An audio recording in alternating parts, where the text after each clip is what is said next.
প্রকৃতিকে সুরক্ষিত রাখা একটি জরুরি বিষয়। তবে মানুষের অসচেতনতা, উদাসীনতা এবং অবহেলা কখনো কখনো ভয়ঙ্কর পরিণতির পথ খুলে দেয়। এই ভয়ঙ্কর ফলাফলের জীবন্ত উদাহরণ আরাল সাগর।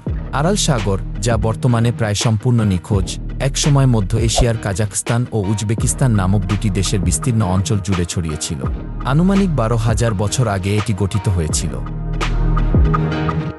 কিন্তু বিংশ শতকের মাঝামাঝি সময় থেকে ধীরে ধীরে শুকিয়ে যাওয়া শুরু হয়। এই অঞ্চলের অন্যান্য অংশের মতোই আরাল সাগরও 1991 সালের দিকে সোভিয়েত সাম্রাজ্যের অন্তর্ভুক্ত ছিল। বিশেষজ্ঞদের মতে সেই সময় সোভিয়েত ইউনিয়নের ক্ষমতাসীন কমিউনিস্ট সরকারের স্বার্থপরতা ও অদূরদর্শিতার কারণে মানব ইতিহাসের অন্যতম মর্মান্তিক দুর্যোগ ঘটেছিল। চলুন আর দেরি না করে এই পর্বে আমরা আরাল সাগরের ইতিহাস এবং শুকিয়ে যাওয়ার ভয়ঙ্কর পরিণতি সম্পর্কে বিস্তারিত জানি। তাই যারা আমাদের সাথে নতুন যুক্ত হয়েছেন তারা অবশ্যই পাশে থাকা লাল বাটনটি সাবস্ক্রাইব করুন এবং বেল আইকনের অল অপশন সিলেক্ট করুন।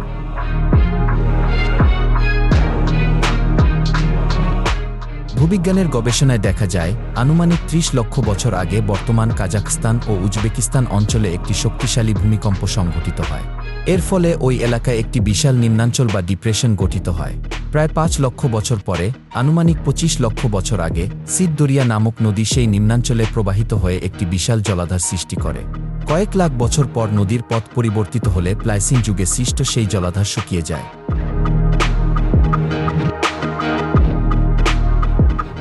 বিজ্ঞানীদের ধারণা অনুযায়ী প্রায় 1 লাখ বছর আগে এখানে প্রথম মানব বসতি স্থাপিত হয়।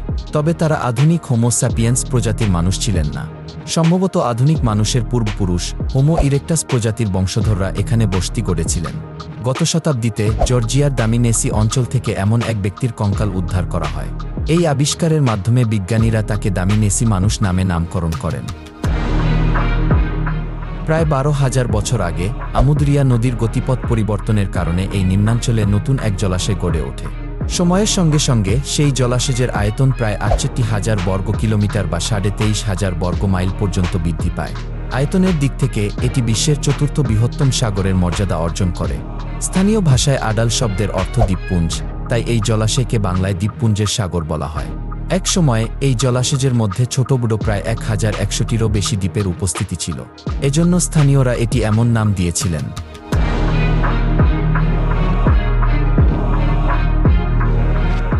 ইতিহাসে উল্লেখ আছে, বিশ্বজয়ী আলেকজান্ডার দ্য গ্রেট জলাশয়ের দক্ষিণ তীরে দাঁড়িয়ে ভেবেছিলেন যে তিনি পৃথিবীর শেষ প্রান্তে পৌঁছেছেন।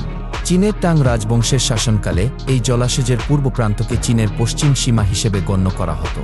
19বিংশ শতাব্দীতে এই জলাশয় সংলগ্ন এলাকা রাশিয়ান সাম্রাজ্যের অধীনে আসে। নিজেদের আধিপত্য অক্ষুণ্ণ রাখতে রাশিয়ারা আরাল সাগরের তীরে অবস্থিত অ্যারালস শহরে একটি দুর্ভেদ্য নৌঘাট স্থাপন করে। 1847 সালে ওই নৌঘাট স্থাপনের পর যুদ্ধজাহাজ পাঠানো রাশিয়ার জন্য বিশাল চ্যালেঞ্জে পরিণত হয়। আরাল সাগরের উজ্জ্বল অবস্থান ও জলাশয়ের প্রকৃতি নৌপথ ব্যবহারকে প্রায় অসম্ভব করে তোলে। তাই উডাল নদীর তীরে অবস্থিত ওরিনবার্গ বন্দরে জাহাজের বিভিন্ন অংশ আলাদা করা হয়। এরপর বিচ্ছিন্ন অংশগুলো স্থলপথে অ্যারালস নৌঘাটে পৌঁছে দেওয়া হয়। রাশিয়ায় তখন রেল ইঞ্জিন প্রচলিত না থাকায় এই কাজের জন্য কয়েকশো উট ব্যবহার করা হয়। এভাবে পরবর্তী 2 বছরে মোট 4টি যুদ্ধজাহাজ আরাল সাগরে স্থানান্তরিত করা সম্ভব হয় রাশিয়ান নৌবাহিনীর দ্বারা।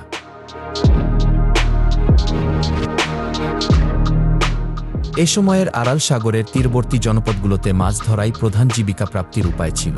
সাগরের নাম থাকলেও এই জলাশয়ে সাধারণত মিষ্টি পানির মাছই বেশি পাওয়া যেত, কারণ এ অঞ্চলের পানির লবণমাত্রা সমুদ্রের তুলনায় প্রায় 1/3 কম ছিল। সমুদ্রের প্রতি লিটার পানিতে প্রায় 35 গ্রাম লবণ থাকলেও আরাল সাগরের পানিতে মাত্র 11 গ্রাম লবণ ছিল। ফলে স্টারজন, পাইক এবং এসপের মতো মিষ্টি পানির মাছ এই জলাশয়ে সহজে পাওয়া যেত। স্থানীয় মানুষরা এই মাছ ধরার মাধ্যমে তাদের জীবিকা নির্বাহ করতেন।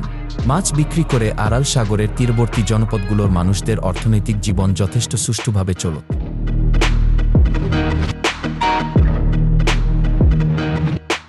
সব মিলিয়ে রুশ সম্রাটের প্রজাদের জীবনযাপন এই অঞ্চলে অনেকটাই স্বাচ্ছন্দ্যপূর্ণ ছিল। কিন্তু দুর্ভাগ্যবশত বিংশ শতকের দ্বিতীয় দশকে কমিউনিস্ট বিপ্লবীরা সম্রাটের পরিবারকে হত্যা করে রাশিয়ার শাসন ক্ষমতা দখল করে নেয়। ভ্লাদিমির লেনিনের নেতৃত্বে এই দখলদাররা প্রাচীন সাম্রাজ্যের নাম পরিবর্তন করে সোভিয়েত ইউনিয়ন রাখে। লেনিনের শাসনামলে সোভিয়েত প্রশাসনের মধ্যে আরাল সাগরের প্রতি এক ধরনের অবজ্ঞা লক্ষ্য করা যায়। তাদের মতে এই অঞ্চলের জনপদগুলো মাছ ধরার মাধ্যমে নিজেরা খরচ মেটাচ্ছিল, কিন্তু কেন্দ্রীয় অর্থনীতিতে কোনো উল্লেখযোগ্য অবদান রাখতে পারছিল না। বিভিন্ন পর্যায়ে নীতি নির্ধারকরা এই পরিস্থিতি পরিবর্তনের উপায় নিয়ে চিন্তাভাবনা শুরু করেন। লেনিনের মৃত্যুর পর সোভিয়েত ইউনিয়নের ক্ষমতা গ্রহণ করেন জোসেফ স্টালিন। তার শাসনামলের শেষ দিকে আরাল সাগরের উপকূলীয় অঞ্চলে তিনি স্বর্ণ নামে পরিচিত তুলা চাষ শুরু করার সিদ্ধান্ত নেন। সেই সিদ্ধান্ত অনুযায়ী আমু এবং সির দরিয়া নদীর বিভিন্ন স্থানে বাঁধ নির্মাণ করা হয়।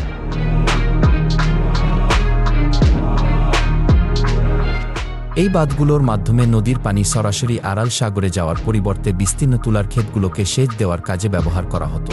এর ফলে অঞ্চলটিতে তুলার উৎপাদন বৃদ্ধি পায় এবং স্থানীয় কৃষি ব্যবস্থা নতুনভাবে গড়ে ওঠে। সোভিয়েত সরকারের তত্ত্বাবধানে আরাল সাগরের উপকূলবর্তী প্রায় 50 লক্ষ একর বিস্তৃত এলাকা তুলার খামারের জন্য প্রস্তুত করা হয়েছিল।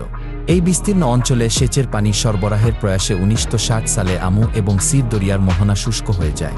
এর ফলস্বরূপ আরাল সাগরের স্তর ক্রমান্বয়ে হ্রাস পেতে শুরু করে। একদিকে পানি প্রবেশ বন্ধ হওয়ায় জলাশয়ের লবণাক্ততা বৃদ্ধি পায়, যা স্বাভাবিকের প্রায় 10 গুণে উন্নীত হয় এবং এক পর্যায়ে আরাল সাগরের প্রতি লিটার পানিতে লবণের পরিমাণ দাঁড়ায় 110 গ্রামে। প্রকৃতির প্রদত্ত এই সতর্কবার্তাগুলো উপেক্ষা করে ওই অঞ্চলে তুলা উৎপাদন চালিয়ে যাওয়া হয় সোভিয়েত সরকারের তত্ত্বাবধানে। পাশাপাশি এই খামার থেকে সংগৃহীত তুলাকে বাজারজাত করার জন্য প্রয়োজনীয় কারখানাগুলো উপকূলবর্তী এলাকায় স্থাপন করা হয়। এসব কারখানার বর্জ্য আরাল সাগরে ফেলা হওয়ায় পরিস্থিতি আরও জটিল রূপ নেয়। এরপর এক পর্যায়ে আরাল সাগরের একটি দ্বীপে যায় বা অস্ত্র তৈরি ও গবেষণার উদ্দেশ্যে কেন্দ্র স্থাপন করে সোভিয়েত সরকার।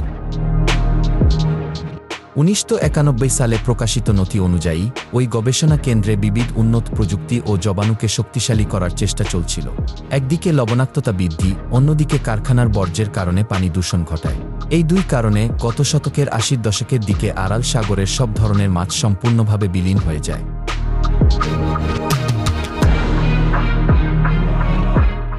একসময়ের বিস্তীর্ণ জলাশয় ধীরে ধীরে ছোট ছোট 4টি অংশে বিভক্ত হয়ে যায়। অবশেষে 2000 সাল নাগাদ পুরো জলাশয় প্রায় সম্পূর্ণভাবে বিলীন হয়ে যায়, যার ফলে এলাকাটি আরও বড় বিপর্যয়ের মুখোমুখি হয়। এই অঞ্চলের বসবাসকারীরা অতি দুর্ভাগ্যজনকভাবে জলাশয়ের তলদেশে পতিত বর্জ্যের সঙ্গে বসবাস করতে বাধ্য হয়। বর্জ্যগুলো পরিবেশের সঙ্গে মিশে গেলে বায়ুমণ্ডলে রশ্মির তেজস্ক্রিয়তার মাত্রা ক্রমশ বৃদ্ধি পেতে শুরু করে। এর প্রভাবে এখানে ক্যান্সারের ঝুঁকি বিশ্বের অন্য যে কোনো এলাকার তুলনায় অনেক বেশি।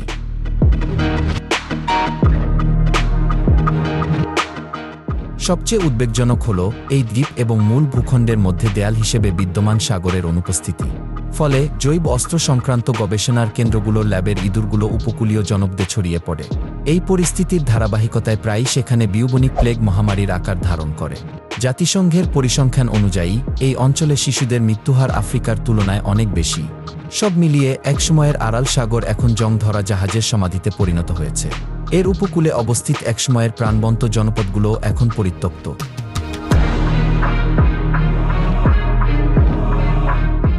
বিজ্ঞানীরা আশঙ্কা প্রকাশ করেছেন যে মানুষের অবহেলা এবং ব্যর্থতার কারণে প্রকৃতির সুরক্ষা বিঘ্নিত হলে বিশ্বের আরও অনেক অঞ্চলেও এমন বিরান ভূমি তৈরি হতে পারে। তবে পরিস্থিতি এখনও পাল্টানোর সুযোগ শেষ হয়ে যায়নি। 2005 সালে কাজাখস্তানে অবস্থিত সাবেক আরাল সাগরের উত্তর প্রান্ত সংরক্ষণের জন্য এক যৌথ প্রকল্প হাতে নেওয়া হয়। বিশ্বব্যাংক এবং কাজা সরকারের সহযোগিতায় প্রকল্পের আওতায় কাডাকোল নামে একটি বাঁধ নির্মাণ করা হয়। বাঁধের স্লুইস গেটগুলোর মাধ্যমে আমুদরিয়ার পানি আরাল সাগরে ছাড়া শুরু হয়।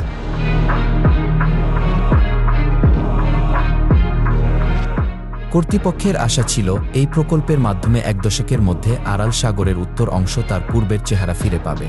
কিন্তু সবাইকে অবাক করে মাত্র 7 মাসেই জলাশয়ের পানি প্রায় 3.5 মিটার বা 10 ফুটেরও বেশি বৃদ্ধি পায়। সঙ্গে সঙ্গে বিভিন্ন প্রজাতির মাছ এবং জলজ উদ্ভিদও ফিরে আসতে শুরু করে।